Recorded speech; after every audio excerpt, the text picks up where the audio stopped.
Are you a genetically assigned female at birth who is over the age of 21 looking for a permanent method of birth control? Have you simply just decided that procreation is not for you?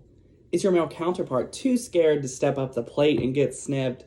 Then listen up, ladies, because female sterilization just might be what you're looking for. Female sterilization, also known as tubal ligation, is a permanent form of contraception where the fallopian tube is closed off or removed, preventing the sperm from reaching the egg and thus preventing pregnancy. Listen as two non-actual patients tell us why they chose female sterilization and which method was best for them. So my husband and I decided that we were done having kids after we had our last son. So I had the discussion with my OBGYN about female sterilization. And, this was a discussion that took place through each of my prenatal visits. So we finally came to the conclusion that we were going to have a C-section to deliver the baby. Once the baby was delivered, the OBGYN was going to perform a procedure called a salpingectomy, which means she just completely took my tubes out, which prevented pregnancy. And I just felt like this was the best form of preventative contraceptive for me because, we were done having kids and I just had no prospects of having any more. My husband and I have been married for 4 years, but we have no intentions of contraception. We have very busy lifestyles and love traveling with our 5 dogs around the world. So honestly, children are not in our plans at all.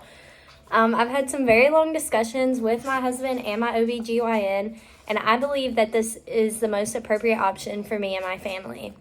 I chose a laparoscopic method for my procedure. The surgeon went in through a small incision through my belly button and closed my fallopian tubes using titanium clips.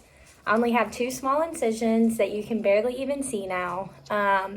As far as after the surgery, I was able to go home within a few hours, and I was able to return to work within the same week, and I only had mild pain. I haven't had any long-term or serious complications yet. So I chose this method because it is a safe, convenient, and relatively easy procedure that I knew would protect me from any unwanted pregnancies. There are some risks associated with the type of procedure that is chosen. Tubal ligation is effective with a 10-year failure rate of 1 to 2%. However, getting a tubal ligation can put you at an increased risk of an ectopic pregnancy. This does not prevent you from sexually transmitted diseases or HIV, so please use another form of barrier protection. Getting a tubal ligation does not stop your monthly cycle, a misconception often associated with this form of birth control. Getting a tubal ligation does not affect your sexual function or hormone balance. Call your OBGYN and schedule an appointment to discuss your options for female sterilization today.